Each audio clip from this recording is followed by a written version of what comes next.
আজ আমরা কথা বলবো এমন একটি ঘটনা নিয়ে যা দীর্ঘ 3 মাস ক্রিকেট প্রেমীদের মধ্যে গভীর ছাপ ফেলে গেছে।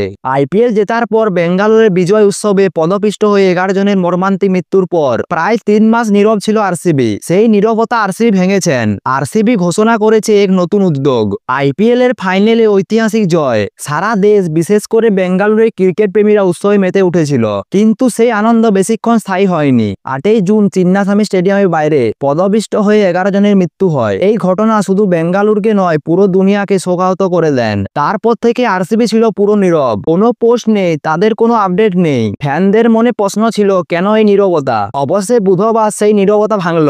আরসিবির অফিসিয়াল হ্যান্ডেল থেকে একটি পোস্ট করা হয়েছে। সেই পোস্টে জানানো হয়েছে, তাদের এই দীর্ঘ নীরবতা ছিল চরম যন্ত্রণার বহিঃপ্রকাশ। যে জায়গায় আগে উচ্ছ্বাস ও আনন্দের মুহূর্তগুলো শেয়ার করা হতো, 4ই জুনে সেই ঘটনার পর থেকে সেই জায়গা বদলে গেছে। দলের পক্ষ থেকে জানানো হয়েছে, তারা এই সময়টি শুধু নীরব থাকেননি, একটি পদক্ষেপের কথাও ভেবেছিল, যা নিছক কোনো প্রতিক্রিয়া নয়। আরসিবি সেই ভাবনা থেকে ঘোষণা করেছেন তাদের নতুন উদ্যোগ আরসিবি কেয়ার্স। এর মাধ্যমে তারা ক্ষতিগ্রস্ত পরিবারগুলির পাশে দাঁড়াতে চায়। খবর অনুযায়ী নিহতদের পরিবারদের 10 লক্ষ টাকা করে সাহায্য করা হয়েছে, আর আহতদের জন্য একটি বিশেষ তহবিল গঠন করা হবে এবং তাদের চিকিৎসার ব্যবস্থাও করা হবে। তবে একটা প্রশ্ন থেকেই যায়, এই মর্মান্তিক ঘটনা কি এড়ানো যেত না? আইপিএল এর ফাইনালের পর পুলিশ বিজয় মিছিলের প্রস্তাবে আপত্তি জানিয়েছিল। শেষ পর্যন্ত রোড শো বাতিল করা হয়, কিন্তু অভিযোগ ওঠে আরসিবির কর্তৃপক্ষ এই সিদ্ধান্তের কথা সময় মতো জানায়নি। অনুষ্ঠানের কয়েক ঘন্টা আগে তাদের জানানো হয়েছিল যে একটি শোভাযাত্রা হবে। এর ফলে বিপুল সংখ্যক মানুষ স্টেডিয়ামের বাইরে জড়ো হয়